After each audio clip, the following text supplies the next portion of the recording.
স্ত্রীর জ্বালার কারণে ঘুম আসে না। এইদিকে যুবক বউ নিয়ে বাচ্চা নিয়ে ঘুমায় পড়লো। রসুল কয় তোমার জন্য সকাল হইতেই জাহান্নামের দরজা খুলে দেওয়া হয়। নাউজুবিল্লাহ, জোরে কর। নবীজি যখন এই প্রশ্নটা এই ওয়াজটা সাহাবায়ে কেরামের সামনে নবী করেন, মজলিস থেকে একজন সাহাবী দাঁড়ায় বলতেছে, কিলা ইয়া রাসূলুল্লাহ ওয়া ইন যালামা। সাহাবী বলতেছে, নবী গো, এত কঠিন ওয়াজ আপনি করলেন, এতে করে বোঝা যায় যদি কোনো সন্তান বাপ মার কলিজায় ব্যথা দিয়া ওই রাত্রে ঘুমায়, আর যদি ওই রাত্রি তার জীবনের মরণ হয়, এই রাত্রি যদি তার রাত শেষ রাত হয়, তাহলে তার জীবনের যত নেক আমল, চাই সে যত বড় হাজি হোক, যত বড় গাজী হোক, যত বড় নামাজি হোক, যত বড় তসবিহওয়ালা হোক, ওই রাত্রি যদি তার মরণ হয়, যেই রাত্রে বাপ মার কলিজায় ব্যথা ছিল, অথবা বাবার কলিজায় ব্যথা, মার কলিজায় ব্যথা, খুশি করে নাই, এই রাত্রে যদি তার মরণ হয়, কোনো আমল তারে জান্নাতে নিতে পারবে না। কারণ সকাল হতেই যেহেতু তার জাহান্নামের দরজা খোলা, মরতে দেরি, জাহান্নামে যাইতে দেরি হবে না। ইয়া রাসূলুল্লাহ, এত বড় কথা গো নবী, আমি জানতে চাই আপনার কাছে, যদি বাপ মা সন্তানের উপরে জুলুম করে, যদি মা বাবা কোনো অন্যায় করে, বাবা যদি সন্তানদের ঠগায়, বাপ মা যদি দুই নজরে দেখে, সন্তানগুলাকে এক নজরে না দেখে, তবুও কি বাপ মার সাথে ভালো আচরণ করা লাগবে? আল্লাহ নবীকে যখন এই প্রশ্ন করা হয়, যেই প্রশ্নটা অনেকে আমাদেরকেও করে, তখন আল্লাহ নবী যে জবাব দিয়েছিলেন, ও যুবক, দিলটা নরম করে কথাগুলি বুঝো। আমার নবী জবাব দিয়েছিলেন, ওয়া ইন যালামা ওয়া ইন যালামা ওয়া ইন যালামা। রাসূল তিনবার বলছেন, যদি বাপ মা জুলুম করে, বাপ মা যদি জুলুম করে, বাপ মা যদি জুলুম করে, তবুও সন্তান বাপ মার সাথে জুলুম করতে পারবে না। মার সাথে বাবার সাথে ভালো আচরণ করা লাগবে।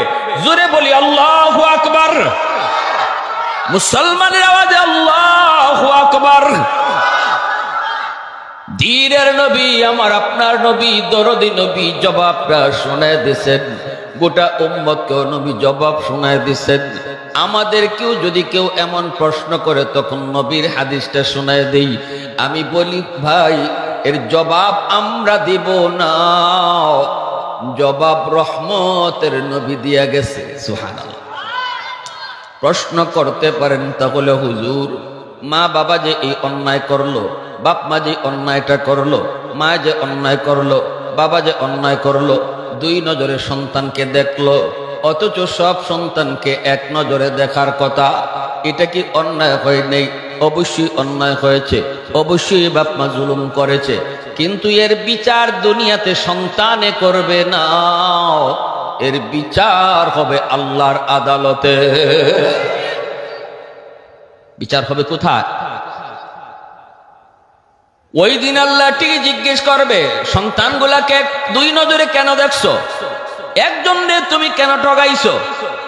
আরেকজনরে কেন ভালো জমি দিছো? জবাব আল্লাহর আদালতে হবে। কিন্তু দুনিয়ার নিজাম, নবী বলে দিয়েছেন, দুনিয়ার নিজাম হলো সন্তান দুনিয়াতে বাপ মার সাথে খারাপ আচরণ করতে পারবে না, বরং ভালো আচরণ করা লাগবে। বাপ মারে খাওয়াইতে হবে, বাপ মার সাথে সুন্দর কথা বলতে হবে, আঘাত দিয়া, ধমক দিয়া, গালি দিয়া কথা বলতে পারবে না। কারণ একমাত্র কারণ, বাপ মা সন্তানের কাছ থেকে ভালো আচরণ পাও না শুধু এক কারণে, কিছু যদি নাও দেয় তবুও ভালো আচরণ পাও না, কারণ মা বাবা হলো তার দুনিয়াতে আসার মাধ্যম। এই বাপ মার উসিলায় তুমি দুনিয়া দেখছো, এজন্য শুধু এতটুকুর কারণে, আর কিচ্ছু যদি তোমার মা বাবা তোমারে নাও দেয়, শুধু এতটুকুর খাতিরে তিনি আমার মা, তিনি আমার বাবা, তোমার কাছ থেকে বাপ মা ভালো আচরণ পাও না। কথাটা বুঝে আসছে ভাই?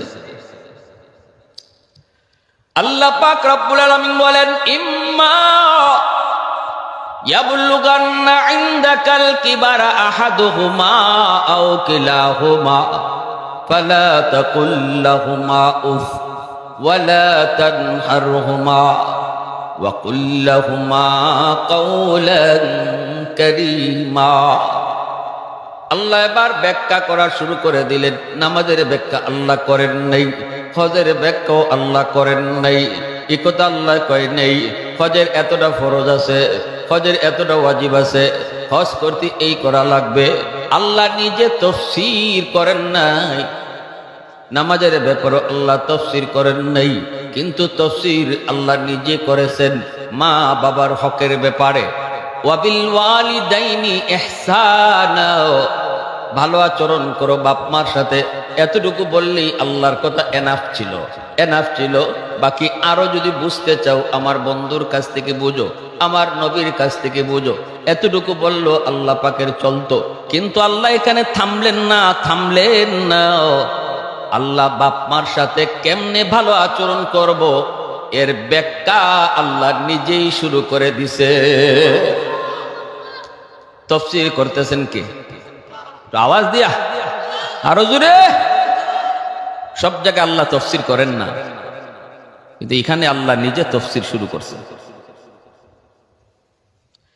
ইম্মা ইয়াবলুগান্না ইনদাকাল কিবারা আহাদুহুমা আও কিলাহুমা ফালা তাকুল লাহুমা উফ ওয়ালা তানহারহুমা وَقُلْ لَهُمَا قَوْلًا كَرِيمًا। আল্লাহ পাক বলেন শুনো, ইম্মা বলে আল্লাহ তাফসীর শুরু করলেন। শুনো, সর্ববয়সী বাপ মার সাথে ভালো আচরণ তোমরা করবা, কিন্তু যখন মা বাবা বৃদ্ধ হয়ে যায়, বাবা যখন বয়স্ক হয়ে যায়, মা যখন বৃদ্ধা হয়ে যায়, তখন তাদের সাথে তোমরা আলাদাভাবে ভালো নজর রাখো। সাবধান, বৃদ্ধ বয়সে বাপ মারে দমক দিস না, বাপ মার সাথে চোখ লাল করে কথা বলিস না। কারণ মানুষ যখন বৃদ্ধ হয়ে যায় তখন ঘরেও তার দাম কমে যায়, সমাজও তার দাম কমে যায়। কেউ তারে দাম দিতে চায় না, কেউ তারে ভয় পায় না। আগে ভয় পাইতো সমাজ, ভয় পাইতো সন্তান, ভয় পাইতো সবাই। এখন কেউ ভয় পায় না। সমাজের মানুষ কয় এখন কম কথা কও, বুড়া হয়ে গেছো, এত বুঝ নাই, এখন এত বুঝো না, একটু বসো, কম কথা কও। ঘরে কথা কইলো বউ কয় একটু কম কথা কও। ফুলাফান এখন বড় হইছে, এরার বুঝ তোমার আমার থেকে বেশি, কম কথা কও কয়া বউ তারে আটকায় দেয়। এইভাবে তখন সমাজের ভিতরে, ঘরের ভিতরে তার আস্তে আস্তে যখন মানুষজন তার অবহেলা শুরু করতে চায়, তখন আল্লাহ কয় সাবধান, ওই বয়সটা তো বাপ মার দিকে চোখ তুলিস না রে যুবক। চোখ লাল করে কথা বলিস না, ধমক দিয়ে কথা বলবি না, নরম নরম ভাষায় কথা বলো, নরম নরম ভাষায় তুমি কথা বলো। আজকে তোমার বাবা বৃদ্ধ, কোমরে জোর নাই, ইনকাম করার ক্ষমতা নাই, পকেটে তার টাকা নাই, ওষুধ কিনতে চাইলে বাবা নিজের টাকা দিয়ে কিনতে পারে না। তোমার মায়ের জন্য পান আনতে চাইলে বাবা আনতে পারে না, কারণ আজকে কোমরে জোর নাই, হাতে শক্তি নাই, কাজ করার ক্ষমতা নাই, পকেট শূন্য। নিজের ঔষধ আনতে গেল তুমি সন্তানের কাছে চায়। মা পানের জন্য সন্তান কি কয়ে দেয়, বাবা পান শেষ, পান আইনো। বাবা কয় বাবা বাজান রে গ্যাস্ট্রিকের ট্যাবলেট শেষ, গ্যাস্ট্রিকের ট্যাবলেট নিয়ে আইসো। এই বয়সে আল্লাহ পাক রব্বুল আলামিন কয় বাবার এমন কিছু আবদার তোমার কাছে থাকতে পারে যে আবদারটা পূরণ করার ক্ষমতা তোমার নাই। হয়তো বা তোমার পকেটে তখন টাকা নাই, তবুও বাবায় কয়ে দিছে এটা আইনো। টাকা নাই বিদায় চোখ লাল করবি না রে যুবক। আল্লাহু আকবার, জোরে বল। আল্লাহ কয় চোখ লাল করবি না, ধমক দিও না, এমন কোন আচরণ কইরো না যে আচরণে মায় উফ কয়, বাবায় উফ কয়, অথবা বাবার কথা শুই না তুমি উফ। তোমরার জ্বালায় আর বাসি না, খালি এটা লাগবো ওটা লাগবো। আল্লাহ পাক কেমনে তাফসীর করাটা করছে, আমরা যেমন মুখ দিয়ে কই উফ আহ উহ আহ, আল্লাহ কয় বাপ মার সাথে জীবনে কোনোদিন শব্দটাও কইর না। আজকে তুমি যুবক, তোমার পকেটে টাকা, একদিন তোমার বাবার পকেটেও টাকা ছিল। যেদিন তোমার বাবার পকেটে টাকা ছিল ওই দিন তুমি ছিলে ছোট, তোমার পকেটে সেদিন টাকা ছিল না। তোমার কিছু লাগলে বাবার কাছে বলতে হতো, আব্বু আমার জামা লাগবে, আব্বু আমার বই লাগবে, আব্বু আমার প্যান্ট লাগবে, আব্বু আমার জন্য মজা আইনো, আব্বু আমার জন্য চকলেট আইনো। ওই দিন তুমি বাবার কাছেই চাইছো। সেদিন কিন্তু তোমার বাবা তোমার আবদার শুনে ধমক দেয় নেই, চোখ লাল করে তোমার সাথে কথা বলে নেই। যাবার সময় বলছো আব্বু চকলেট নিয়ে আইসো, বাবাই পকেটে তাকায় দেখে চকলেট কেনার টাকা নাই, তবুও কিন্তু তোমার ধমক দেয় নেই। যুবক গালের মধ্যে একটা চুমু দিয়ে কইছে ঠিক আছে আব্বু নিয়ে আসবো।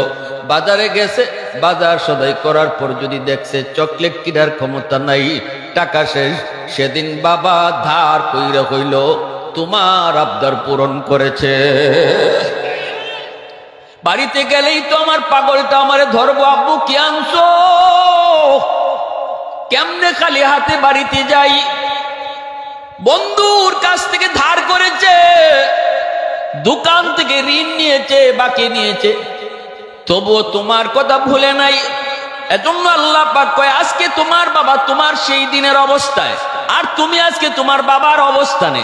আজকে তোমার পকেটে টাকা, বাবার পকেটে টাকা নাই। শিশুকালের কথা ইয়াদ কইরো, শিশুকালে বাবা তোমার আবদারটা যেমন পূরণ করার চেষ্টা করেছে, শত ব্যস্ততা শত সব কিছুর ভিতরেও তুমিও আজকে বাপ মার আবদারটা সবার আগে পূরণ করো। এই কথারে আল্লাহ পাক পবিত্র কোরআনে সূরাতুল বাকারার মধ্যে আরো সুন্দর করে ব্যাখ্যা করে আল্লাহ বলেছেন, ওয়ায়াসআলুনাকা মাযা ইউনফিকুন কুল মা আনফাকতুম মিন খায়র ফালিল ওয়ালিদাইনি ওয়াল আকরাবিন। আল্লাহ বলতেছে বন্ধু, মানুষ তোমার কাছে জানতে চায় কোন জায়গায় টাকা খরচ করবে, কোন খাতগুলি তার খরচের খাত। ও বন্ধু, জবাব তুমি দিও না, জবাব আমি আল্লাহ দিতেছি। আল্লাহ কই বন্ধু জবাব তুমি দিও না, জবাব আমি আল্লাহ দিতেছি। তুমি জানায় দাও, ওদেরকে জানায় দাও, উম্মতকে জানায় দাও, যেই জায়গাগুলাতে সে টাকা খরচ করবে এর মধ্যে সবার আগে তার টাকা, তার পয়সা তার মা বাবার জন্য খরচ করা লাগবে। নির্দেশটা দিয়েছেন কে? একটু আওয়াজ দিয়ে বলেন কে? আমার বেতনের টাকা সবার আগে খরচ করব বাপ মার জন্য, আমার দোকানের লাভের টাকা খরচ করব সবার আগে বাপ মার জন্য। আমার পকেটে যখনই টাকা আসবে তখনই খরচ করার আগে আল্লাহ বলতেছেন নিজের জন্য আগে নয়, বউ বাচ্চার জন্য আগে নয়, না বন্ধু বান্ধবীর জন্য আগে নয়, সবার আগে তোমার টাকা তোমার পয়সা খরচ হবে বাপ মার জন্য, বাপ মার জন্য।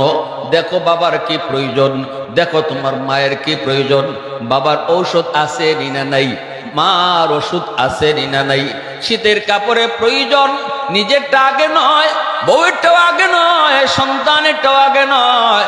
শীতের কাপড়ের প্রয়োজন সবার আগে, বাবারটা কিনো, মার শীতের কাপড় কিনো। সিদ্ধান্তটা আমারও নয়, আপনারও নয়, কোনো এমপিরও নয়, কোনো নেতারও নয়। এই সিদ্ধান্ত হলো আমার আপনার মালিক। তিনি কে? আরেকটু জোরে, তিনি কে? তাহলে এবার বলুন, আমার কথা বুঝে থাকলে বলুন, ঔষধের প্রয়োজন সবার। আপনারও ওষুধ লাগবে, আপনার বউয়েরও ওষুধ লাগবে, আপনার সন্তানেরও ওষুধ লাগবে, আপনার মারও ওষুধ লাগবে। এবার আপনি বাজারে গেছেন, একজনের ওষুধ কিনা যাবে, বাকি জনের কিনা যাবে না, পকেটে এরকম টাকা নাই। এখন বলুন কারটা আগে কিনবেন? নিজেরটা আগে কিনবেন না মারটা আগে? সন্তানেরটা আগে নাকি মায়েরটা আগে? সিদ্ধান্ত কার? সামনে শীত আইতেছে না, শীতের কাপড় আগে কিনে নেবেন নিজের লাগি না বাপ মার লাগে? যুবক সবাই কথা কয় না, বুঝি নাই। আপনারা আমার কথা বুঝেন তো? তাই এটা এটা তুলে ফেলেন, পর্দাটা খুলে ফেলেন, আওয়াজ কমান, এদিক দিয়া, এদিক দিয়া কমান। লা ইলাহা ইল্লাল্লাহ, সবাই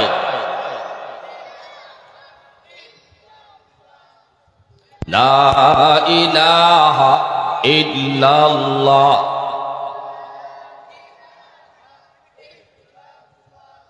লা ইলাহা ইল্লাল্লাহ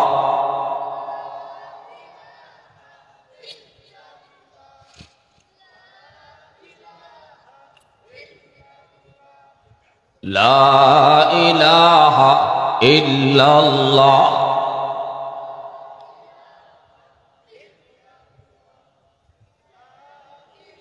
ওইদিকে চলাচলটা বন্ধ করেন, একটু হাঁটা চলাটা, একদম পরিবেশটা শান্ত করেন।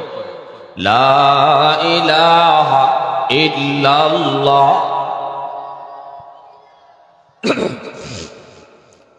লা ইলাহা ইল্লাল্লাহ মুহাম্মাদুর রাসূলুল্লাহ। জোরে সুরে বলি সাল্লাল্লাহু আলাইহি ওয়াসাল্লাম। ভাইরা বন্ধুরা, একটু আমার দিকে মনোযোগ আছে তো ইনশাআল্লাহ। আল্লাহ পাক বলেন, বৃদ্ধ বয়সে বাপ মার সাথে চোখ লাল করে কথা কইও না, কিরিমিরি খায়া কথা কইও না, আহ উহ বের করায়ও না, ধমক দিও না, নরম নরম ভাষায় কথা বলো। কারণ তুমি এক সময় শিশু ছিলের যুবক। শিশুকালে তোমার মা তোমার বাবা যেইভাবে তোমার সাথে আচরণ করেছেন, আজকে বৃদ্ধ বয়সে বাপ মার সাথে এমন আচরণ তুমি করো, ঠিক না?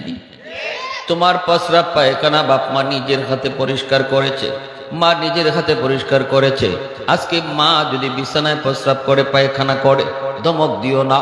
কারণ সেদিন তোমার মা হাসি মুখে তোমার পায়খানা পরিষ্কার করেছে। আজকে যদি মা এমন কোনো কাম করে, তুমিও মুখ কালা কইরা খেদমত কইরো না, হাসি মুখেই পরিষ্কার কইরো, ঠিক না? এরপরও কিন্তু ঋণ সুদ হয় না, এরপরও ঋণ সুদ হয় না। হাদিস শরীফ আল্লাহর নবী বলেন, একজন সাহাবী কয়, নবী গো, আমি কিন্তু শিশুকালে আমার মা যেইভাবে আমার খেদমত করছেন, আজকে বৃদ্ধ বয়সে মার খেদমত এইভাবে আমি করি।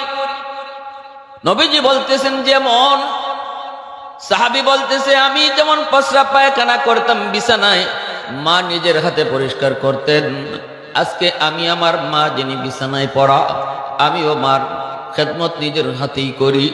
মা শিশুকালে আমার খাওয়াইতেন, নিজের হাতে তুলে তুলে খাওয়াইতেন, আমি আজকে আমার মাকে নিজের হাতে তুলে তুলে খাওয়াই, অন্য কেউরে খাওয়াইতে দেই না।